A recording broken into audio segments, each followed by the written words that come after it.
असीम और प्राचीन, निर्मम और पथरीले भूदृश्य की आगोश में समाया। प्रकृति की कोमल छटा में बसा जमी दोज होता यह किला। संघर्ष और बलिदान के किस्से सुनाने को बेकरार है। किस्से उस जंगल के जहां गूंजती है हुंकार वीरों और डकैतों की। आज भी मेहमान की चाय में यहां सिर्फ दूध होता है। कहते हैं यहां के पानी में ही बगावत है।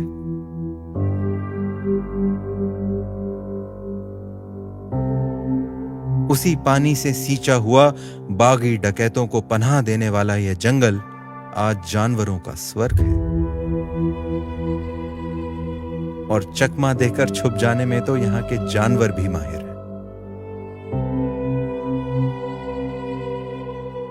यह कहानी है विंध्याचल की शान कूनों की।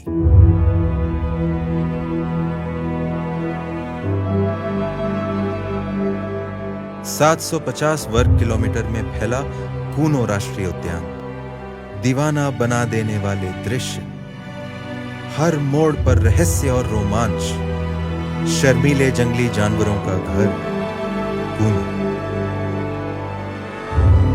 आज कूनो जैसा दिख रहा है, उसके पीछे कई कहानियां हैं। पार्क के टिकटोली गेट में प्रवेश करते ही बब्बर शेर को यहां लाए जाने की बातें शुरू हो जाती हैं।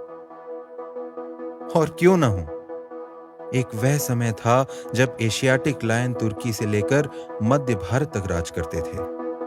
पर बदलते समय के साथ इंसानों की बस्ती बढ़ती चली गई और बब्बर शेर का साम्राज्य केवल गुजरात के गिर में सिमट कर रह गया। और एक दिन ऐसा आया जब 20 से भी कम शेर गिने जा सके। जूनागढ़ नवाब ने फौरन शिकार पर पाबंदी लगा दी और फिर साल दर साल इनकी आबादी बढ़ने लगी। मगर आज समस्या कुछ और ही है। अब इन्हें सबसे बड़ा खतरा खुद से है।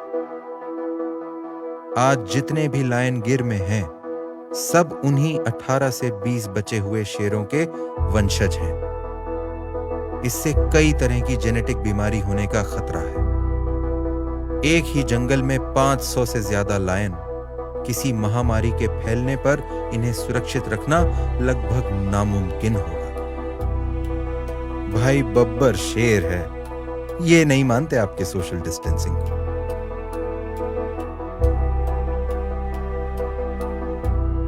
वाइल्ड लाइफ के जानकार इस बात पर तो एकमत थे।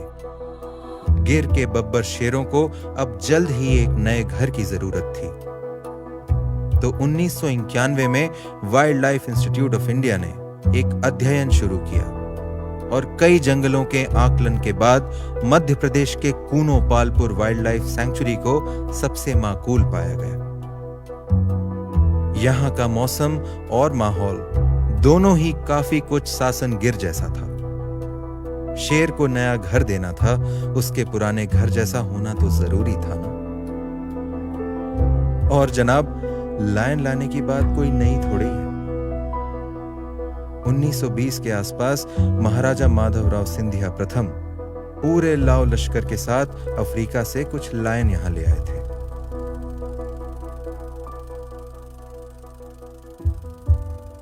और उन्हें डोप कुंड में बनी इन शानदार कोठरियों में रखा।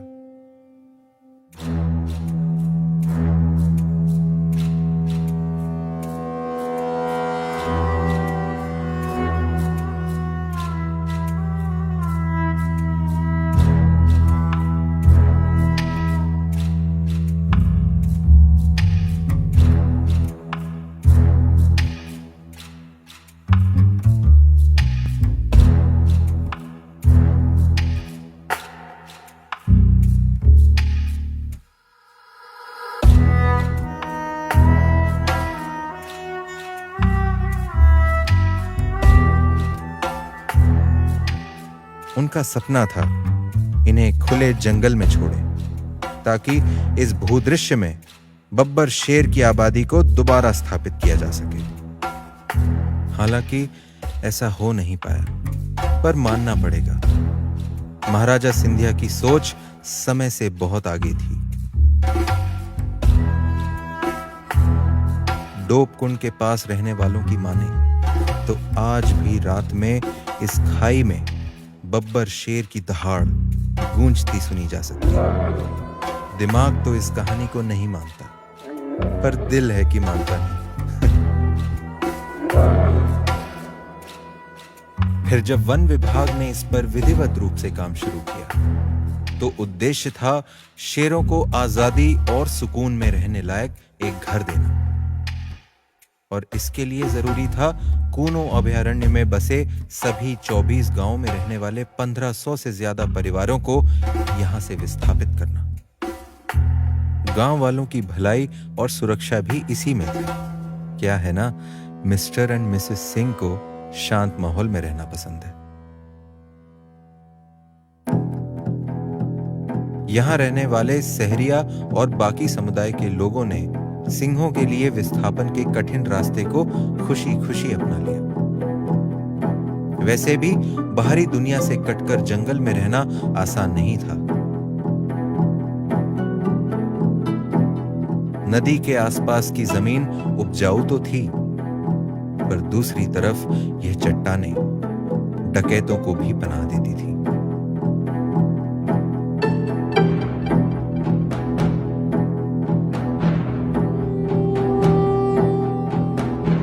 कई खौफनाक किस्से हैं जब अपनी बहू बेटियों की लाज बचाने के लिए रातों रात गांव खाली कर दिए गए।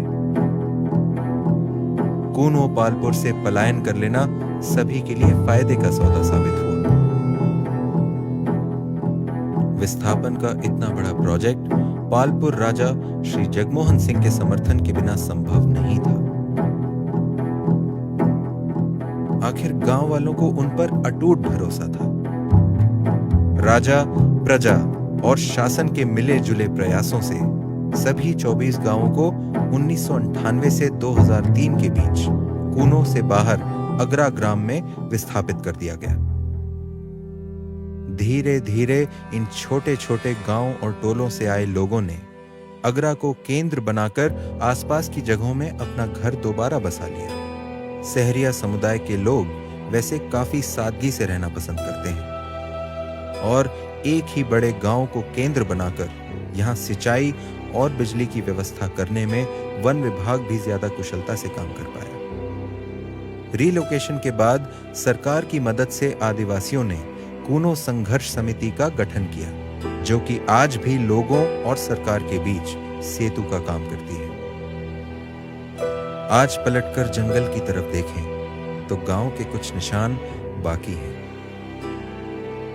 पर ना जाने क्यों इन टूटी दीवारों को देखकर सन्नाटे का नहीं बल्कि सुकून का एहसास होता है। दिल थोड़ा रुआंसा भी होता है इन लोगों के बलिदान को देखकर, जो जंगल की भलाई के लिए अपना घर छोड़कर चले गए।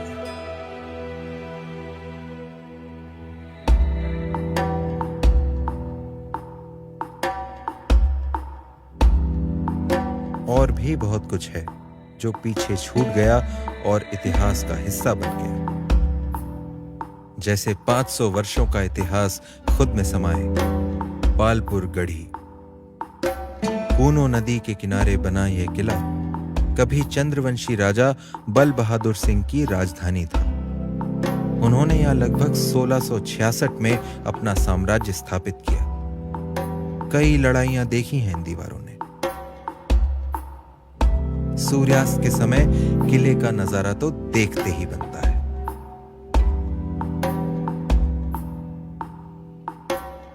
आमेट का किला तो अब लगभग पूरा ही जंगल की आगोश में आ गया है। भव्य और विस्मयकारी मैटोनी किले को देखकर तो समझ ही नहीं आता जंगल ज्यादा पुराना है या किला।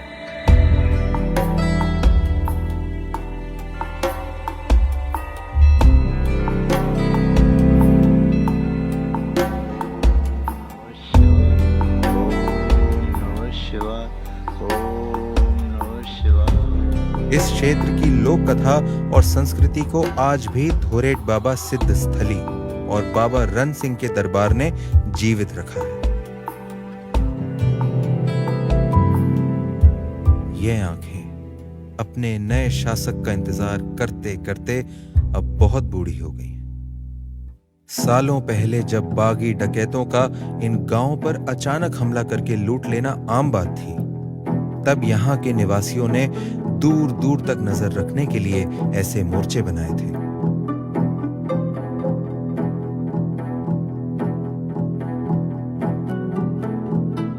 चौबीस घंटे मोर्चे पर पहरेदार तैनात रहते और दुश्मन को दूर से ही आता देख रहवासियों को सचेत कर दिया जाता।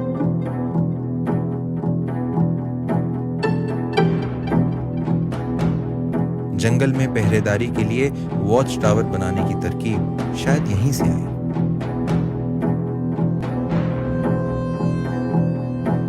गहरी खाई के किनारे पर 5 मंजिला इमारत बराबर ऊंचाई पर चढ़कर जंगल पर नजर रखना कमजोर दिल वालों के बस की बात नहीं।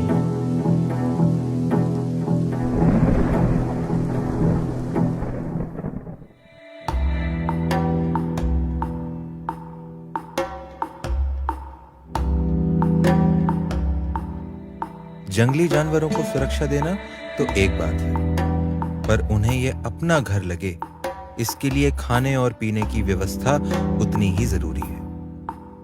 दुरैंडी की नर्सरी वही काम करती है, जहां शाकाहारी जानवरों के लिए आवश्यक विभिन्न प्रकार की घास प्रजातियों के रोपे तैयार किए जाते हैं। कूनों के जंगल में कूनो नदी ही जीवन का आधार है। बाकी के ज्यादातर नाले गर्मियां आते आते सूखने लगते हैं और नदी से थोड़ी ही दूरी पर पानी की कमी हो जाती है। इस समस्या का हल दिया कैर खोह ने। पूरे साल जमीन से निकलने वाली पानी की इस मोटी धार को केवल ग्रेविटी की मदद से 12 किलोमीटर लंबी पाइपलाइन के जरिए रास्ते में बने अलग अलग तालाबों तक पहुंचाया जा रहा है। कमाल है ना? अभी तक कूनों में बब्बर शेर तो नहीं आए, पर इस जंगल को लायन प्रोजेक्ट और इन सभी प्रयासों से काफी लाभ हुआ। इसमें वाइल्ड लाइफ और आदिवासी समुदाय के लोगों दोनों का फायदा हुआ। अरावली और माधव नेशनल पार्क के बीच बैठे कूनों को जंगली जानवर तो हाईवे की तरह इस्तेमाल करते हैं।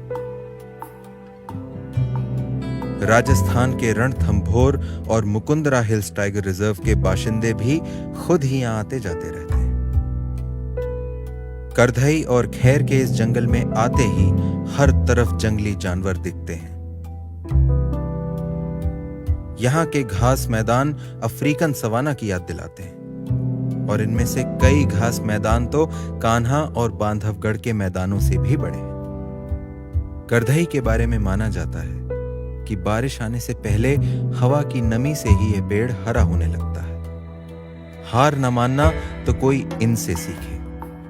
कभी हार न मानने का यही जज्बा कूनों की भी पहचान है।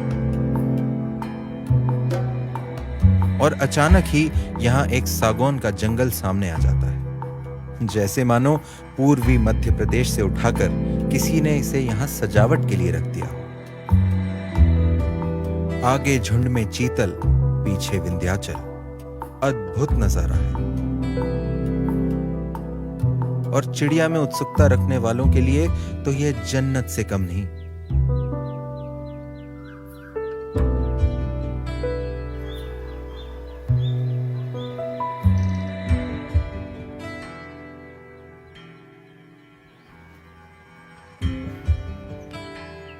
जरा दोस्ताना किस्म की है यहाँ की ड्रोंगो भी।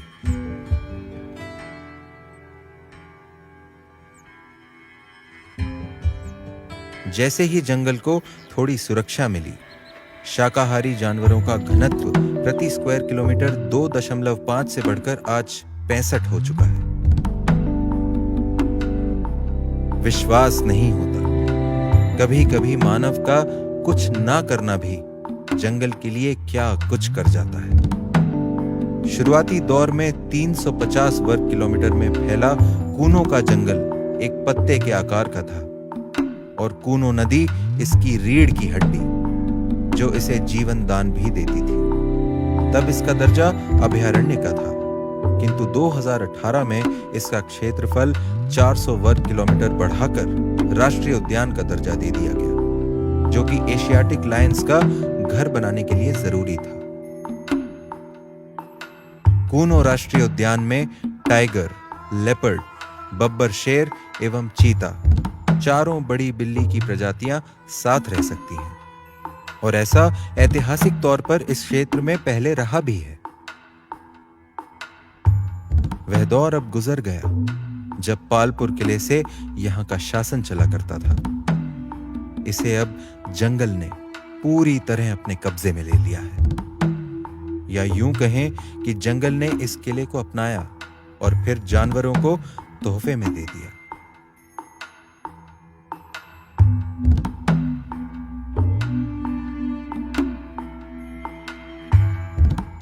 सोने सी चमकती धूप में यहां दिन भर लंगूर खेलते कूदते दिख जाते हैं,